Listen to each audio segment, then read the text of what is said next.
right, Ruth, should we kick it off here? Let's do it. Let's do it. Welcome to the, we've restarted the TeamGenius Youth Sports Roundtable, kicking it off today after a 5-month hiatus. We're glad you're here. What we try to do is be responsive to the questions and issues that our friends and customers and friends of friends have in the world of youth sports, what's going on with you and what issues you need help with. So we invite people to bring us questions so that the group can help answer. My name is Ruth Nicholson. I'm on the customer success team here at TeamGenius. And I'm with Gabe Skelly, who's actually our customer success manager. And he's sort of the chief technology guru for the roundtable as well, which is greatly appreciated. So we're glad you're with us. So let's start, Gabe. You talk to literally hundreds of people in youth sports a week. I've seen your call logs. So over the last 5 months, what are the trends and the issues that you've noticed in the different sports and the different states and provinces you've been working in? What's been going on for 5 months? Yeah, I mean, just a lot of stuff, right? People that have had to change their seasons around a lot with COVID, to trying to adapt to it, to people doing virtual training and doing things that they can from players at home and clubs. It was funny because just seeing all the clubs shifting to pretty much everybody being remote. So and a lot of people I talked to at clubs, that them being at home and dealing with the same things that I'm dealing with a lot of the time. So their kids in the background, their dogs in the background, their Wi-Fi not working the best. One thing that I've definitely seen in that, talking about the technology part is before COVID hit, we did a lot of go-to meetings, and we use a lot of different technologies now, but almost nobody except for me when I was on meetings with customers ever shared their video. And now it just seems like everybody's just used to, oh yeah, my camera's on because I'm on Zoom meetings all the time. And that's how you communicate with people. So kind of funny to watch that trend change and get more into the mainstream. But, I think just a lot of sports coming together. We saw that happening in the spring and over the summer, people just sharing, more things. So more content that you can see for players doing trainings, more sharing of ideas on how to just keep, sports going, not just, within the clubs, but also governing bodies and people talking a lot about, how to protect youth sports. I know there's some coalitions out there that try to keep extra funding going in youth sports. And just, I think there's been, maybe in the same way that people have realized to a big extent, how valuable teachers are as they've had to adapt to, remote learning and all the time they put in. And if you're a parent that's got kids at home, you realize easily and real quick how much your teachers do with your kids if you have to do it yourself and try to keep them going in a remote way. I think in the same way we've started to realize, what a big of a part youth sports and those coaches and those teams play in our lives too, because if we can't go out and do that stuff, if we can't go out and be at the games and just watch people, from an adult perspective or a friend of a kid perspective, if we can't go and watch them, and if we can't go and, participate as an athlete and train with our teams and do all these kind of things, it definitely brings to light, how important those things are in our life. So I think there's been a lot of just rallying around, sports and teachers and, in this realm, definitely sports and just people realizing how big of a part that is in their lives. And I've seen a lot of, crazy stuff happening. I mean, right, where people that want to play or kids that want to play, they may be traveling long distances. If an area they live in is not some place where they can play a sport, they might be traveling, hundreds of miles even to go and participate in a club. So. Yeah, I know my. Yes, they are, to a new business. There was rumors that it was going to be a marijuana plant, but it's not. Yeah. And my daughter-in-law is a middle school teacher, and 2 of my 3 grandchildren are school age. So she's also teaching her middle school kids as well as a kindergartner and a first grader. And the kitchen table is a pretty amazing place. So definitely have a lot of appreciation for connections and teachers. Well, I've watched too, Ruth. I mean, the Zoom stuff, it's like, I'm somebody that works out all the time. I usually lift, 5-6 days a week.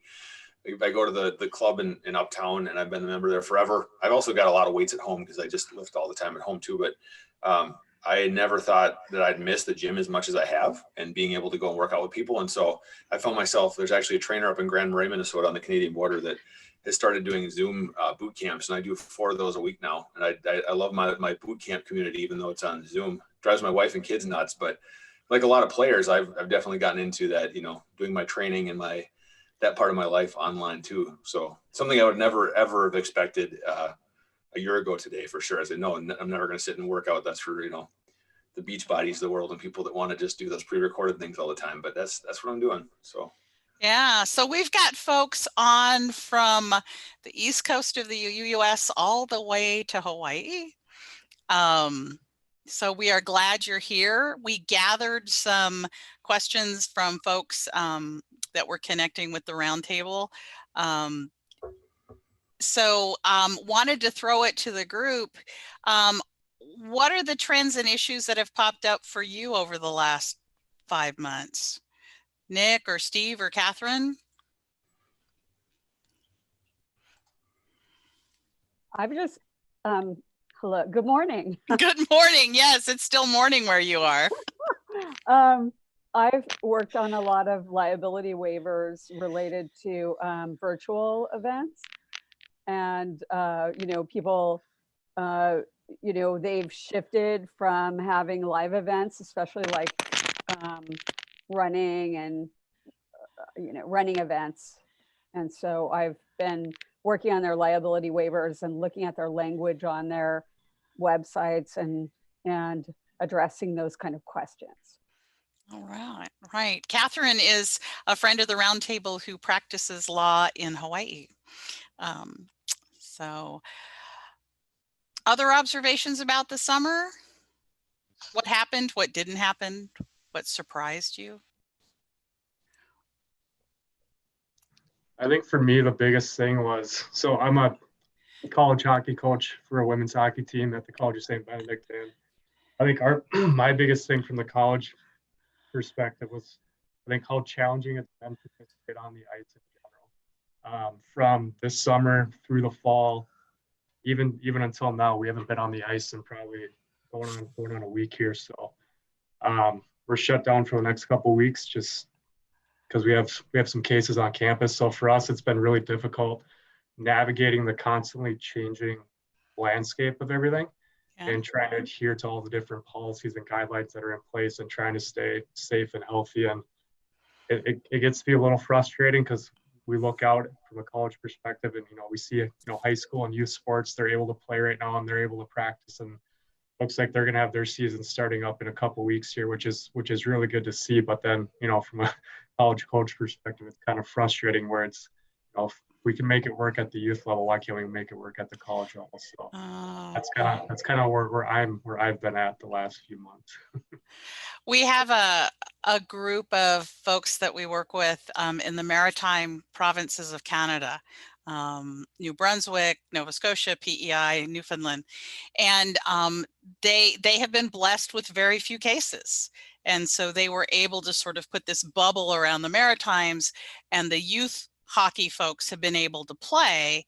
They haven't been able to travel to Quebec or Ontario, but the challenge they were facing was less the kids on the ice, although getting them in and out of locker rooms was a little tricky because they had to use more locker rooms and spread out the kids. But the really fascinating thing was the hit on the volunteers and the staff. Because there are requirements in that part of the world about forms you fill out to come in, which in essence are enabling tracking.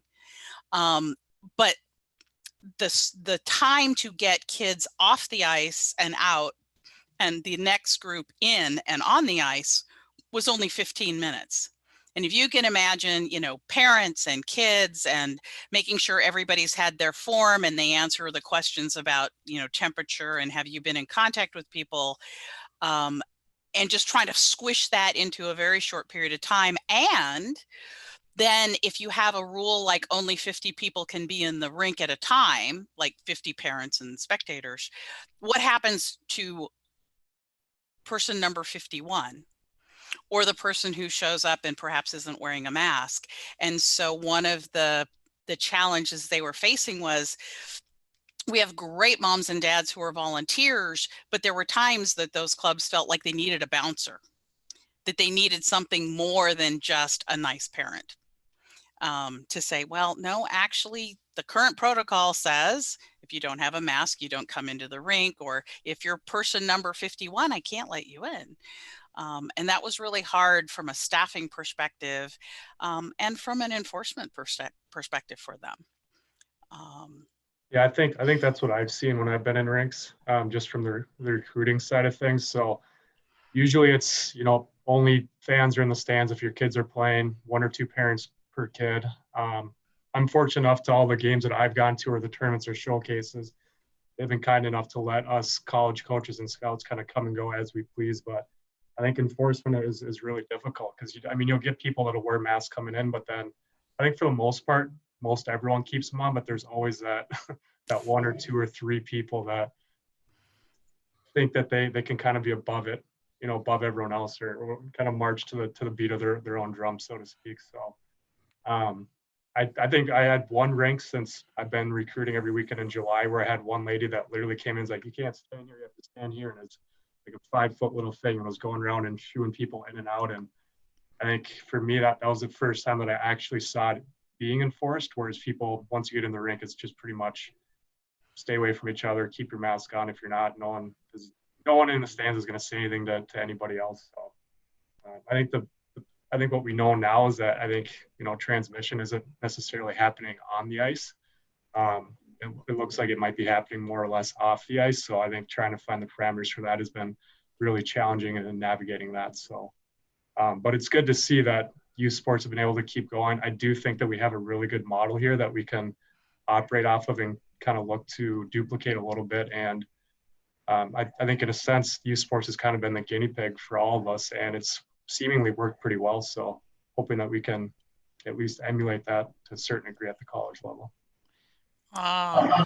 We had a question from Maureen. She's with Massachusetts Youth Soccer, and she was wondering how people are dealing with mental health of our athletes right now.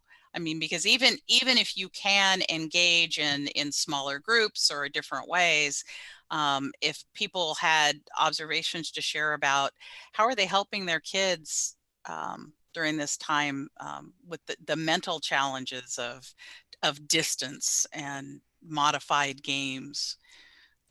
Do you have any sense of that? For me, I check in with my players weekly. So if we were able to practice, I try and touch base with just about every player throughout the course of practice. Quick little chat. How's your day going? How's your week been going? How are you doing mentally? We'll make a point at the beginning of practices to have a group chat about our mental health, and just kind of we do weekly check-ins just to kind of see where everyone's at and how they're doing. I'll also do individual meetings, so one-on-ones, and that gives me a better chance to check in with my players there, where they're probably a little more prone to open up and talk about what they're going through. I think it's a struggle for my players, but I think luckily they have each other to lean on, and we're kind of using the we're going to get this together kind of mindset.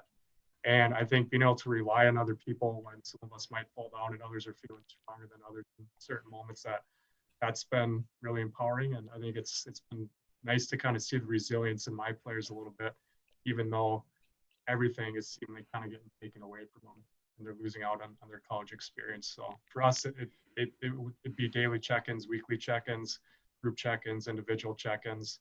And we do that normally to begin with. So I think we probably stepped it up a little bit more just being under the umbrella of COVID, but in general, mental health is a big concern for us anyway. So we like to make sure that we take care of that as best we can. Yeah. So are your athletes on campus, or are they doing distance learning right now? They're doing both. So it's kind of a hybrid. They have the option to go in the classroom, or if they want to sign in online, do that. Some professors are working remotely, others are coming in the classroom. So it depends on the professor, depends on the program, and depends on what the Okay. Yeah, because my sense with some of the sports I'm working with is, you know, in some places kids are physically going to school, going to a school building, and in other places it's all remote, and that's complicating the distance that the little ones are feeling. Little ones, I have young grandkids, but that it exacerbates that I'm not with you kind of sense. If you have schools or whatever where you can't physically see each other, or you have trainings where it's, you know, 5 of you at a time instead of the normal squad, which might be, you know, 15 or 20. I'm also not at all sure how coaches are adapting to training pieces of teams. You know, if you would normally put, you know, a bunch of players on the ice and you have to train them in smaller groups, how on earth a coach figures out how to do that? Logistics they're complex and they can be hard to navigate through, but we get creative with it. We're able to make it work. So we've had to do it where we've been able to go full practices. We've had it where we've had to whittle it down to 10-player pods and just go that route. So for us, it's just we have to be creative and we have to be adaptable and flexible to anything that comes away, and that's just kind of how we've handled it. Catherine, when you're looking into, I mean, your weather's going to just stay nice. For the rest of us, Gabe got 5 inches of snow a couple days ago in Minnesota. Are you seeing any questions? Are the questions changing to you as we go into the fall and winter, which will be colder where we are than where you are? I think that one of the challenges is that people going inside with not as much ventilation are going to have increased risk. And so I think that everyone has to think about that increased risk. I was watching the news this morning, and they talked about how the cases are increasing dramatically. And I think it was the governor of Ohio who was talking about how they expected it because of, you know, everyone's moving inside, of course. And I think there's I think people are just sick of it. And I think people are willing, you know, for quite, you know, they were taking such precautions for so long, and now as they haven't gotten it, you know, so, okay, you know, they hug someone, or they, you know, are a lot looser with their mask, or they do, you know, get involved in social events over food where they have their masks off. And I think those behaviors, especially Thanksgiving and Christmas coming up and holidays, and you know, we've been away from our family for all this time. We really need to finally see them, you know, just kind of like in those moments, putting those things aside. And I think that any kind of humans are likely to do that, including sports organizations. And you know, so I think you always have to think, we have to be consistent and we have to follow these guidelines and not let these emotions of, you know, these kind of, I'm sick of it emotions kind of take over, especially when you're talking about like this idea of people entering a facility and being monitored. Okay. So I'll give you an example of our swimming pool. Our condo swimming pool, we have a sign that says only 5 people allowed. Well, the governor's rule is that 10 people can be allowed to exercise outside, but the condo pool only allows 5. Well, my attitude is that the governor's order is, you know, more accurate as to what should be allowed. And plus it's a huge space. 5 people, you don't even get anywhere near each other. And so my attitude is, if people are cool with it, like as long as security isn't there, that, you know, if we're up to 10, you know, I'm not going to complain about it at all. And people get mad and there's all these like, you know, arguments and stuff.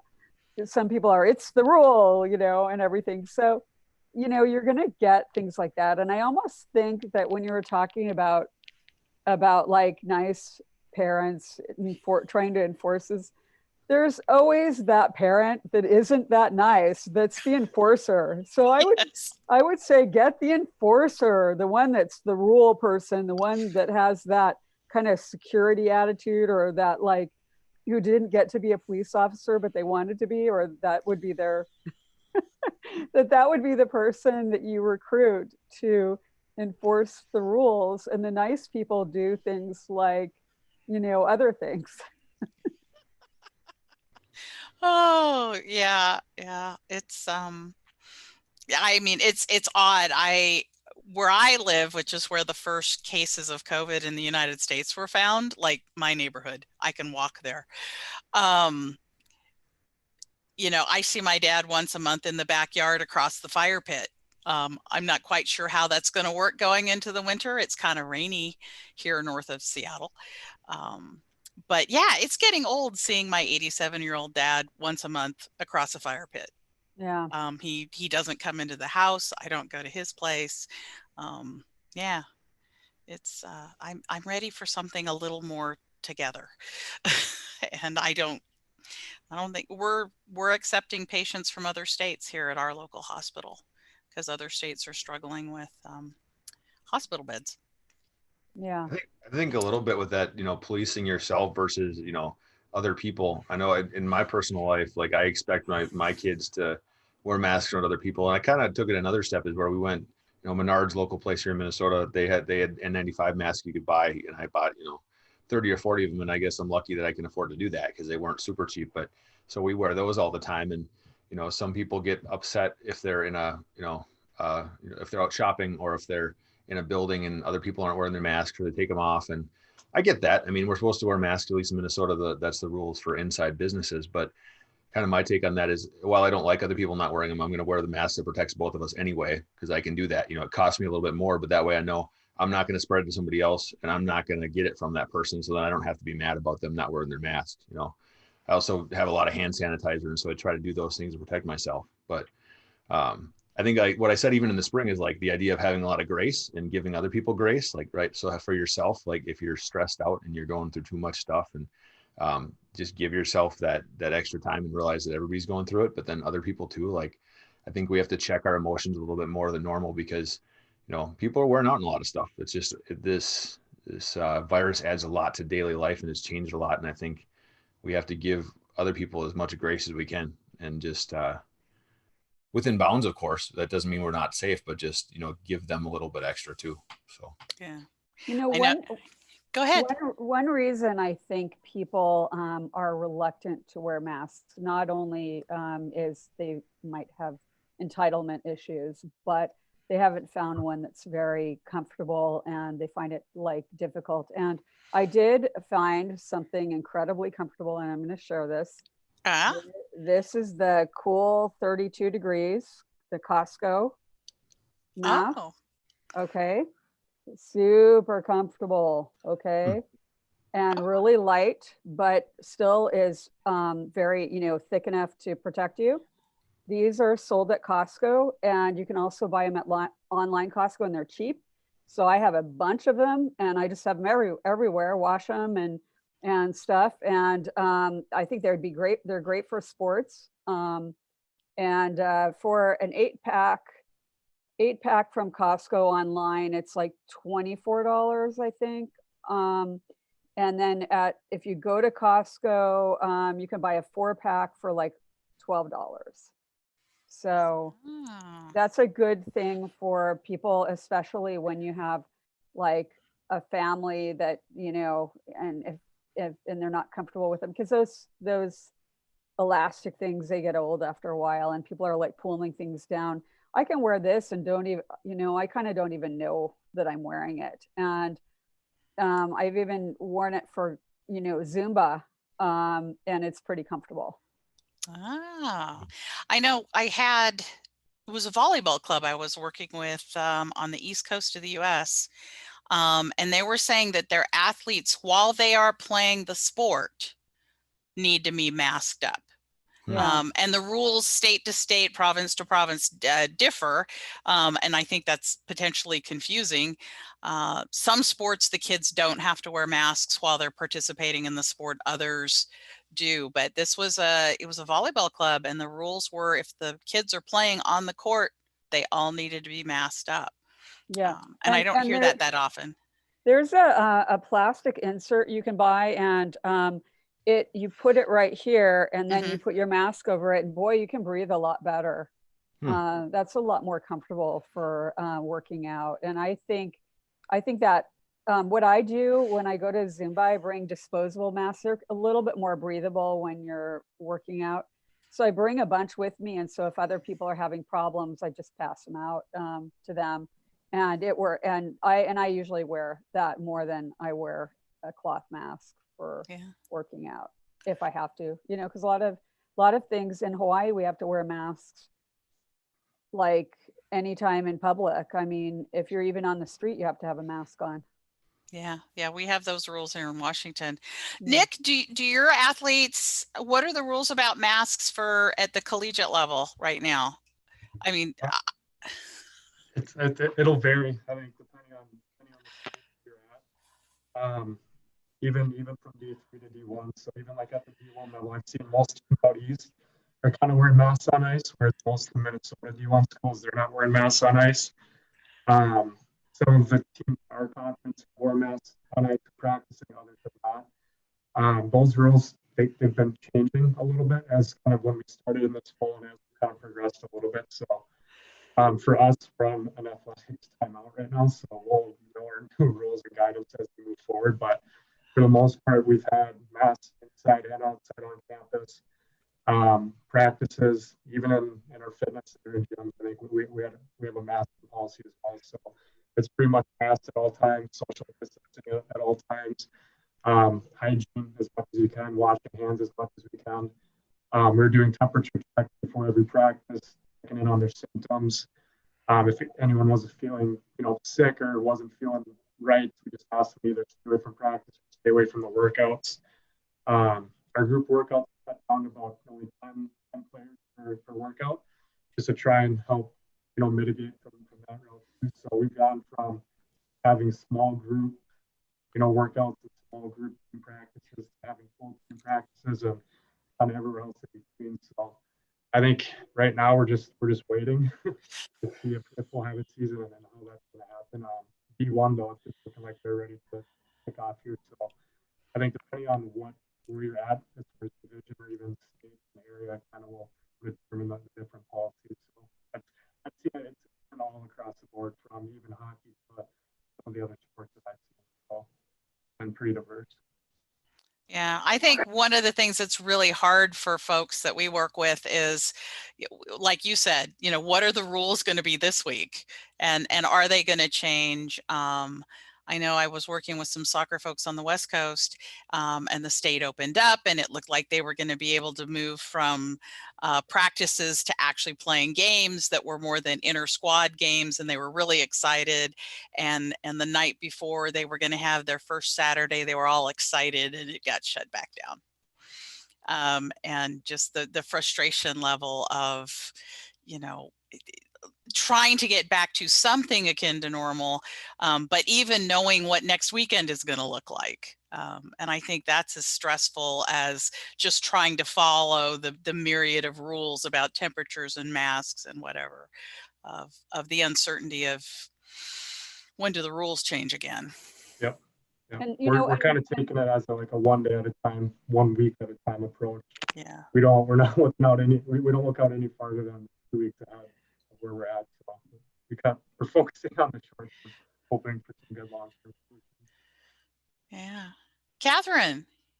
And they it seems like every time there's a new order, and you have to try to figure out like how it applies and how to work with that. And I think because this is going on a long time, I think, when you mention the mental health piece, I think that's really important. And one of the things that occurs to me is that these kids are, kind of acting based on how their parents are. And so if there's domestic violence, if there's arguments in the household, if there's lack of funds, lack of food, lack of resources, parents aren't working, they're frustrated, or, they have to kind of homeschool their kids, even though they have to work.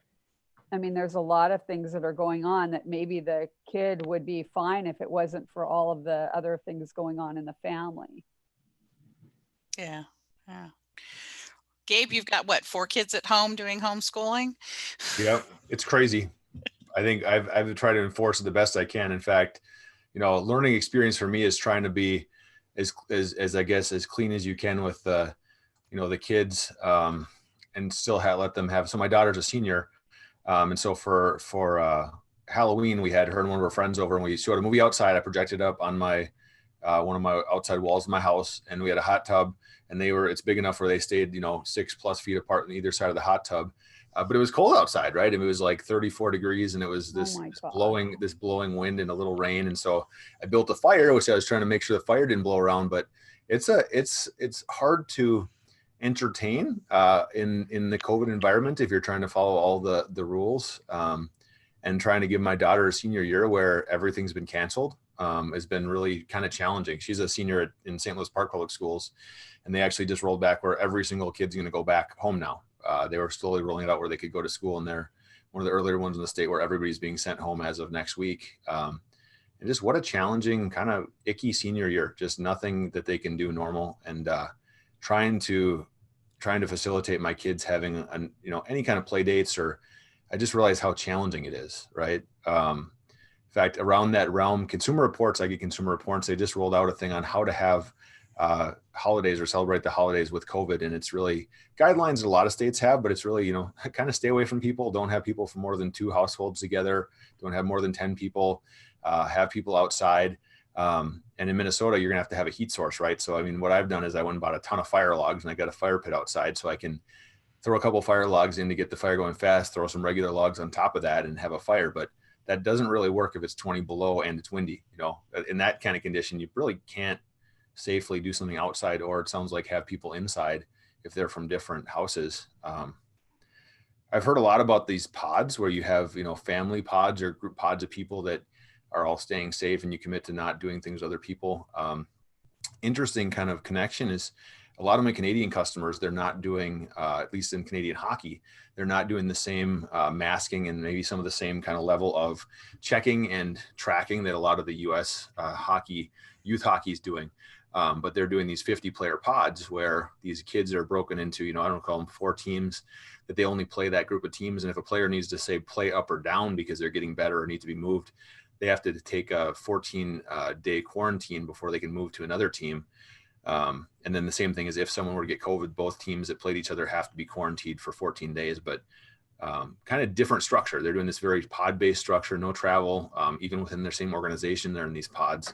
And that's helped, it seems like a lot of Canadian hockey, at least, keep from spreading stuff too much and keeping the sports open where they can still have game play and a lot of these kind of things. So off topic a tiny bit, but it's interesting in how we have to adapt everything to, make it work in what's going on today. So I've got a question for Nick, because the timing of all of this has impacted kids last spring who were graduating from high school and looking at, where am I going to go to college, coming into university and college places now. How has this affected your players in that transition, figuring out where to go to school and making that transition to college, which is a big change just to begin with, much less during COVID? Yeah, I think we came into this year, or at least coming off the spring, not really expecting this virus to persist as long as it has. So we thought we'd be back in the normal swing of things by this time, games, practice, that whole deal. So for us, that's been a little challenging that it's persisted this long. The conversations with recruits now are a little bit different, whereas some students are starting to look at, is your school going online or are you guys going in classroom? Some students, obviously, that's a pretty big deal, depending on how much you're paying at an institution. If, we have a pretty high sticker price tag. So students are wondering, are we going to be in classroom or are we going to be online? And they're trying to justify, they'll go into school, getting a good education, but doing it from behind a computer screen. We've had conversations with players about, their interest in taking gap years and just working out and trying to get ice time on their own. And taking the year just so they don't use the year of eligibility. I know the NCAA has granted some waivers where players won't use a year of eligibility with COVID going on. So that has been in place, but I think that'll impact more of the Division I levels than it will the Division III levels I'm at. So it's most of the conversations are revolved around, are you guys going to have a season this year? Are you guys going to play next year? What's the plan? What's going on? So I think a lot of players, they want to make a decision on college right now, especially the seniors. The ones that have done their due diligence and know where they want to go. But I think the unknown is holding a lot of them back. So we're waiting on a lot of players to kind of make decisions and commitments right now. And it's kind of taking a little bit of time just because we don't know where we're going to be at, in a couple of weeks from now. We don't know where we're going to be at in December, January. We don't know when we're going to have vaccines, when we're going to get a handle on it. So there's a lot of things that we're trying to navigate through. So normal conversations that we traditionally have been a little bit different this time of year. Yeah. Well, navigating the unknown, and hoping that brilliant scientist somewhere is going to figure out the vaccine. But the one thing that I think that could happen is that in January or February, there could be some federal directives instead of just state and local. And so we might, there's a possibility that we could be getting sweeping requirements that might not even apply that much to a particular area. Like you might not have that much COVID, but there's federal legislation or there's not legislation, but federal mandate that there be like 100% mask wearing, everywhere, including, exercising, and that you won't be able to make those choices. And that things like, shutdowns, maybe even a federal shutdown if things get bad. Yeah. It's interesting. I was talking to a director of coaching was back on the East Coast, and his area is open for games. They can play games. He's a soccer coach. And someone from a different state, an adjacent state, said, we're locked down. We can't have games. We can have practices, but we can't have games. Can we travel to where you are and play your team? And we were talking, he says, my kids want to play games and they've been locked down and they're hungry for something that's competitive as compared to just training. He said, and then I had to think about, there's a reason that the other location is shut down for, that's the decision that state had made. He said, so does it make any sense for me to say, yes, come on over and play my kids, when the situation in that community was probably different than his? And he actually said no. Yeah. He said, don't come. Not everybody makes that choice. I know probably more teams than not that are going to other states to get competition. But it was an interesting conversation about the desire for competition, the desire for games, and the reality of different rules in different geographies. Mm-hmm. And it was a hard decision for him. Yeah, Hawaii was shut down completely until October 15th. And now you can test in, but your test has to be from a particular provider and has to meet certain standards. So you could come in thinking that you wouldn't have to quarantine for 14 days, and you might be mistaken if you do the wrong thing, So it's, but we're getting like 7,000 visitors a day or something like that. Alaska has that rule too. You have to test before you can go to Alaska. I think you have to check with each state, because some states won't allow people from certain other states. I mean, they have a ban for people coming in from, like particularly infected states. In fact, I did look at a website to find out what countries U.S. citizens can travel to. Not Although- very many. Not very No, many. Turkey. Although I did learn day before yesterday that some of the countries who say you can't come from the United States to my country actually have loopholes for things like educational reasons. Oh.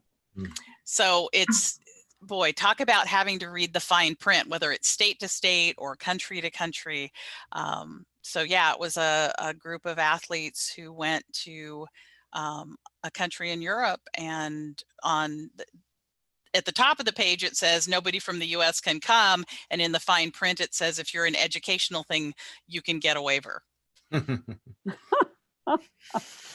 those, I think it's been funny watching, or I guess interesting more watching a lot of the clubs. Like more recently, there's a lot of volleyball happening in the US. And just a lot of clubs that are close to state lines, then close to states where they can't actively play sports, and how these clubs are getting a lot more athletes that are from across that border, and they're just moving across borders to be able to play in another state, which kind of seems to defy the reasons that some states have shut down playing sports. But I'm seeing a lot of that happening, which is interesting. It seems like it's maybe in the long run not the most helpful with stopping things from spreading, but then the kids get to play, play the sports. So yeah, and there are definitely some trends in specific sports, and you can name the state lines where people are going. I have to take off, but it was lovely and good to see you guys. Yeah, we will do it again in December. Thank you, Catherine. All right, aloha. Aloha. Oh, so thank you, Nick. Thank you for joining us as well. We're gonna try to be doing this once a month, and so folks can ask their questions and share their answers and their solutions, because it's kind of week by week right now. So thank you for joining us. Yeah, thanks for having me. It's been fun. thanks. Bye-bye for now.